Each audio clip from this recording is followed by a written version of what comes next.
कैसे लाऊं? का मार के ले आ, रात में सोई अवस्था में मार देना। वो मूर्ख ने ये नहीं सोचा कि भगवान का ससुर है, मारूंगा तो भगवान बैर लेंगे। बस वो सीधा गया रात में। मौका तो उसने बढ़िया देखा था। उन दिनों में भगवान द्वारका में नहीं है, भगवान हस्तिनापुर आए हुए थे और पीछे से वह रात में हथियार तलवार लेकर गया। सोए हुए सत्राजित का गला रेत करके काट दिया और मणि को लेकर भागा। सवेरा होते ही सत्यभामा ने अखबार में पढ़ा। अखबार में इतनी खतरनाक खबर सबसे पहले छापते हैं।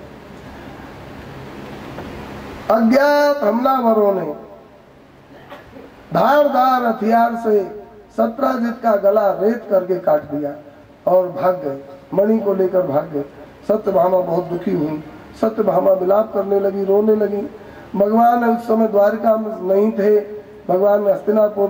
सत्यभामा ने रथ लिया और तुरंत दौड़ाकर रथ को द्वारका से हस्तिनापुर आई और जोर जोर से रो रही थी। रोवे कब तक, थक गई बेचारी, धीरे धीरे रोने लगी। हे पिताजी आप चले गए, हे पिताजी हमारा क्या है, हे पिताजी पिताजी। भगवान ने देखा कि सत्यभामा बहुत रो रही है और इनके पिता तो दुष्ट अपनी कुचाल से मारा गया, नालायक। हमने कहा मणि को उग्रसेन के यहाँ रख दो। कहा क्यों रख देंगे उग्रसेन के यहाँ? उसी दुष्टता से उसका भाई मारा गया, उसकी मणि भी मारी गई और उसका गला भी कट गया। तो वो तो उसको अपनी दुष्टता से मरा, लेकिन ये सत्यभामा तो हमारी है और ये दुष्ट के निधन पर रो रही है। अब हम इनको कैसे समझाएं? क्योंकि इनका तो बाप है और बाप में ममता है, तो वो समझाने से नहीं समझेगा।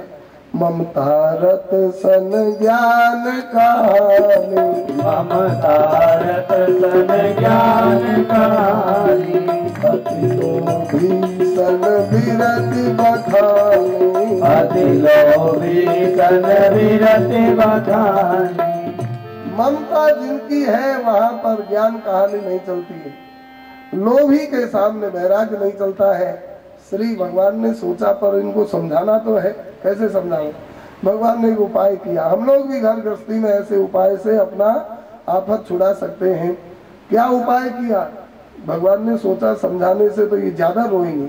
अच्छा, रोने वाले दुखी आदमी को कोई समझाने लगे तो ज्यादा रोता है वो।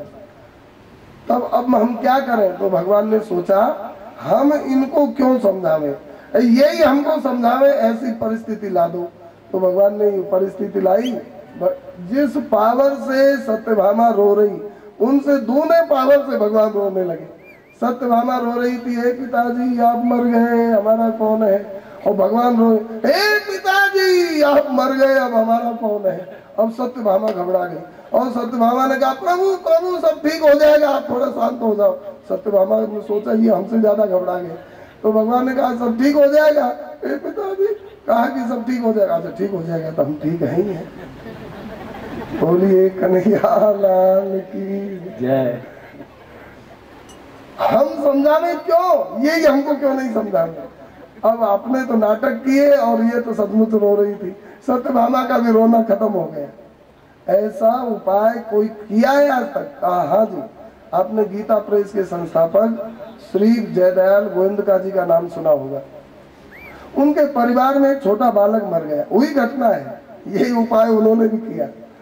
तो उनके परिवार में एक छोटा बालक मर गया। बालक मरने पर सब स्वाभाविक है, रोते हैं लोग। तो अब इतना जोर से रोने लगे परिवार वाले कि अब ये सेठ जी समझावे, ये तो ज्ञानी थे, खूब समझावे, अरे भाई आए हैं सो जाएंगे, राजा रंग फकीर, बहुत तरह समझाए। अब पर कोई जितना समझावे उतना ज्यादा रोए। तो सेठ जी ने सोचा क्या करें, बड़ी समस्या, ये लोग मान नहीं रहे हैं। लेकिन सेठ जी में महत्व सबका था। सेठ जी ने सोचा ये ऐसे नहीं मानेंगे।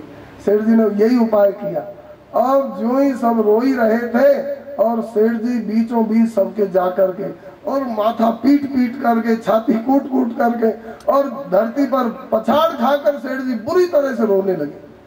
इतना जोर से रोए कि सबका रोना बंद हो गया और सब कहने लगे बाबूजी आप शांत हो। अच्छा शांत, हम तो शांत रहेंगे। तब रोना मिटा।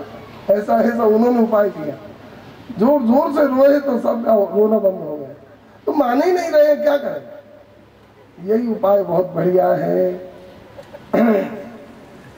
फिर भगवान ने बलराम जी के साथ द्वारका में आकर के कहा, बलराम जी अपने ससुर का बदला लेंगे, और सतधनवा को ललकारा। सतधनवा दौड़ करके गया दोनों अपने सिखाने वाले मित्रों के, मेजोट्री के मित्रों के पास। और अक्रूर जी, हमने तुम्हारे कहने से उसको मारा था, अब कृष्ण मारने आ रहे हैं, बचाओ। अक्रूर ने कहा, वो महाकाल से बचाओ, भाग यहाँ से, मैं नहीं बचा सकता हूँ। अरे तो हमने तेरे कहने से उसको मारा था। कहा, हम तो कहेंगे कुआं में कूद जा, तेरी बुद्धि नहीं है। ये दिन तुमको पहले सोचना चाहिए ना।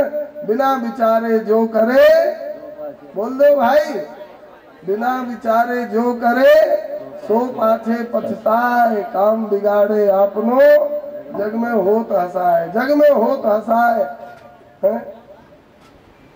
जगत में चैन न पावा। बहुत हंसी होती है। तूने जा, भाग यहाँ से। अच्छा अक्रूर जी मैं जाऊंगा, मणि को तो ले लो। कहा, मणि को रख दे और तू मर, कहीं मर जी। मणि को अक्रूर जी ने रखवा लिया, भगा दिया। सतधनवा और कृतवर्मा ने भी भगा दिया सतधनवा को। अब सतधनवा घोड़े पर बैठ के मिथिला की ओर भागा बचने के लिए। भगवान बलराम और कृष्ण रथ में बैठकर उसको पकड़ने भागे। भागते भागते उसका घोड़ा तो गिर पड़ा, पैदल भागने लगा। बलराम जी ने कहा, वो भाग रहा है, कृष्ण मारो। भगवान पैदल भागे और सुदर्शन चक्र छोड़कर उसका गला काट दिया। बोलिए पतित पावन भगवान की जय। उसका मस्तक अलग हो गया धड़ से। अब इधर बलराम भगवान ने उसके कपड़ों में देखा, मणि नहीं थी। बलराम जी ने कहा, कृष्ण मार दिया? का मार दिया भैया। अब मणि का, मणि तो नहीं मिली। बलराम जी के मन में भेदभाव हो गया। अन्याय का धन कैसा होता है महाराज, कृष्ण और बलराम में भी भेदभाव डाल देता है। इसलिए अन्याय की कमाई का विश्वास करना बहुत बड़ी बेवकूफी है। दूसरे से छीन झपट कर, दूसरे का हक लेकर के कोई भी सुख का अनुभव नहीं कर सकता है, ये पक्की बात है। बलराम जी ने सोचा कि मणि मिली तो होगी पर हमको नहीं देगा, अपनी पटरानियों को देगा, हमको क्यों देगा। बलराम जी ने कहा, कृष्ण नहीं मिली मणि? का नहीं मिली दादा, वहां द्वारका में रख के आया होगा, वहीं ढूंढेंगे, चलो। बलराम जी ने कहा, हम तेरे साथ नहीं जाते। मन में तो अशांति हो गई। तो दादा आप कहाँ जाओगे? कहा, मैं मिथिला जाऊंगा। तुम जाओ द्वारिका, मैं मिथिला। और बलराम जी मिथिला चले गए। 2 महीना में आए द्वारिका, और अब भी सीधी आंख से देखते नहीं।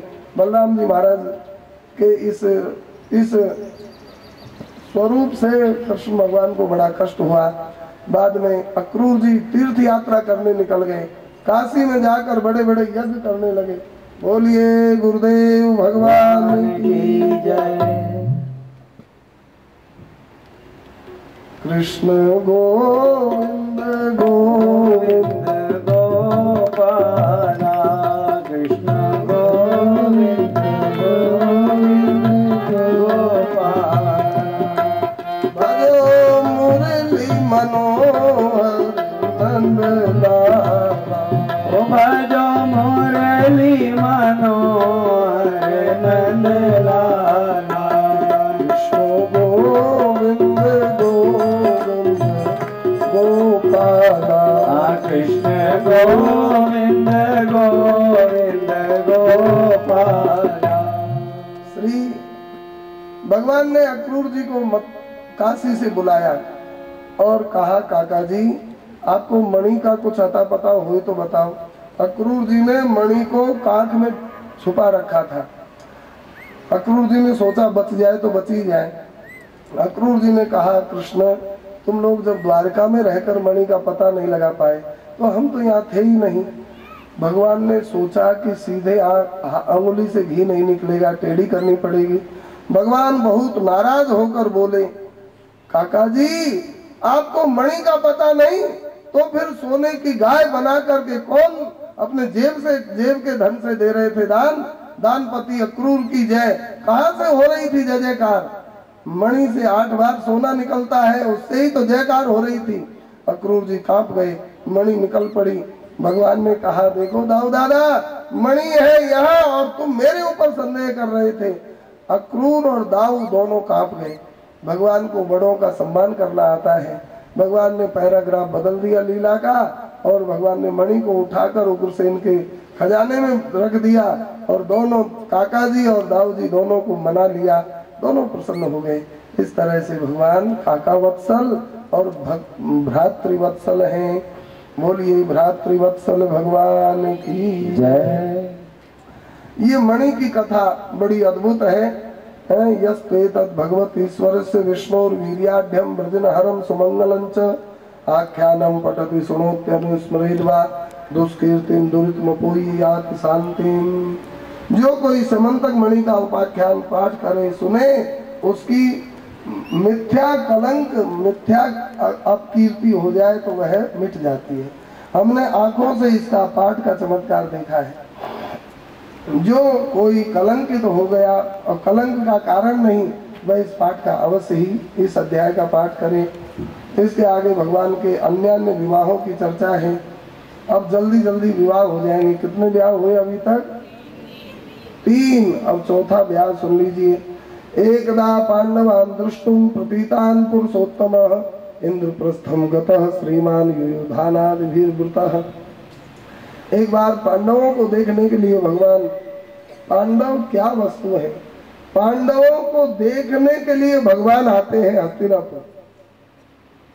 अरे भगवान को देखने के लिए सब तरसते हैं, लेकिन एकदा पांडवान् दृष्टुम लिखा है, प्रतीतान् पुरुषोत्तमः इंद्रप्रस्थं गतः श्रीमान युयुधानादिभिर्वृतः।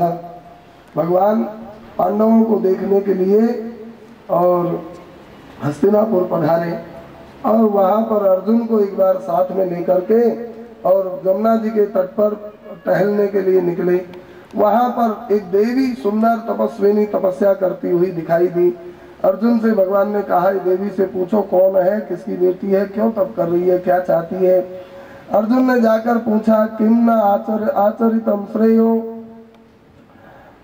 आप कौन हो, का त्वम कस्यासि शुश्रोणी कुतोसि किं चिकीर्षसि। हे सुंदर कन्ये, आप कौन हो, किसकी बेटी हो और किसको ढूंढ रही हो, क्यों तप कर रही हो। उन्होंने कहा, अहम देवस्य सवितुर दुहिता पतिमिच्छति विष्णुम वरेण्यम वरदम तपः परम आस्थिता नान्यम पतिम वृणे वीर तमृते श्रीनिकेतनम तुष्यतां मे स भगवान मुकुंदो नाथ संश्रयः। हे वीर, मैं सूर्य की बेटी हूँ, मेरा नाम कालिंदी है। मैंने प्रतिज्ञा की है, मैं पति बनाऊंगी तो श्री विष्णु को ही बनाऊंगी, और मेरा पति और कोई हो नहीं सकता है। इसलिए अनाथ नाथ श्री मुकुंद मेरे ऊपर कृपा करें, तभी मैं ब्याह करूंगी, नहीं तो कुंवारी रहूंगी। पार्वती जी की भी तो ऐसी प्रतिज्ञा है। जन्म कोटि लगी रगरे हमारी, जन्म कोटि लगी रगरे हमारी, बरऊ शंभु न तो रहूं कुमारी, बरऊ शंभु न तो रहूं कुमारी। जन्म कोटि लगी रगर हमारी, जन्म कोटि लगी रगर हमारी, रगर हमारी, रगर हमारी, बरऊ शंभु न तो रहूं कुमारी, बरऊ शंभु न तो रहूं कुमारी। ऐसे बर को के बरा जन्म और मर जाए, बरबरिए गोपाल जी छूड़ो अमर है जाए, बरऊ शंभु न तो रहूं कुमारी, बरऊ शंभु न तो रहूं कुमारी। मेरा व्रत है, मेरा प्रण है, मैं तो केवल श्री विष्णु को ही पति बनाऊंगी, नहीं तो और किसी को नहीं बनाऊंगी। भगवान श्री कृष्ण से अर्जुन ने कहा, ऐसा कह रही है। भगवान ने कहा, इनको मैं स्वीकार करता हूँ, बुला लाओ। रथ मारोप्य तद्विद्वान धर्मराज मुपागमत, और रथ में बिठा करके कालिंदी को भगवान युधिष्ठिर जी के पास में ले आए, और फिर द्वारिका में लाकर श्री कालिंदी माता के साथ भगवान द्वारकाधीश का विवाह हुआ। ऐसा सुना है, सूर्य की बेटी है और बाप ही कन्यादान करता है, इसलिए सूर्य भगवान आकाश से उतर के आए द्वारिका में और अपनी बेटी का कन्यादान करके पुनः भगवान की सेवा में पधारे। बोलिए सूर्य भगवान की जय, कालिंदी वल्लभ भगवान की जय। जय जयकार हो गई। कौन सा ब्याह हो गया? हाँ, अब ब्याह गिनती करते जाओ। कौन सा हुआ? एक ब्याह ज्यादा करा, 4 हो गए। अब 5वां ब्याह सुन लीजिए। वृंदावन वृंदावंत्यौ दुर्योधन वसानुगौ स्वयंवरे स्वभगनीं सक्ताम कृष्ण सक्ताम निषेधताम। बिंद और अनविंद नाम के 2 राजा थे। उनकी बहन का नाम मित्रविंदा था। दुर्योधन के वशवर्ती थे, इसलिए कृष्ण को दुश्मन मानते थे। उनकी बहन बड़ी भारी भगवान की भक्तानी थी। मित्रविंदा जी, उन्होंने श्री द्वारकाधीश मेरे पति हैं यह निश्चय कर लिया। स्वयंवर हो रहा था। मित्रविंदा व्याकुल होकर भगवान द्वारकाधीश को और याद की, हे नाथ, मैं आपके चरणों की दासी होना चाहती हूँ, मैं आपके महल की झाड़ूदारनी होना चाहती हूँ, आप मेरे ऊपर कृपा करो। जो जितना दीन होता है उतना ही भगवान को प्यारा लगता है। व्यास दीनता के सुखई कहा जाने मति मंद, दीन भय ते मिलत है दीन बंधु सुख कंद। नारायण हो सच कहो भुजा उठा कर आज, जो मन बने गरीब तू तो मिले गरीब निवाज। दीन को भगवान मिलते हैं। दीन बंधु नाम है। धनवान बंधु, ज्ञानी बंधु, कर्मी बंधु कभी नहीं, दीन बंधु भगवान है, भक्त वत्सल है। जो ही मित्रविंदा ने दीन होकर भगवान को टेर लगाई, भगवान द्वारका से पहुंचे और मित्रविंदा का स्वयंवर से हरण किया। स्वयंवरे स्वभगनीं कृष्ण सक्ताम निषेधताम। और बड़े बड़े दुष्ट राजाओं ने भगवान को ललकारा। भगवान ने सबको और जवाब दिया युद्ध में, और सबको हराकर भगवान श्री कृष्ण मित्रविंदा को लेकर 6वां ब्याह सुन लो। नग्न जिन नाम कौशल्य आसीत राजा अति धार्मिक।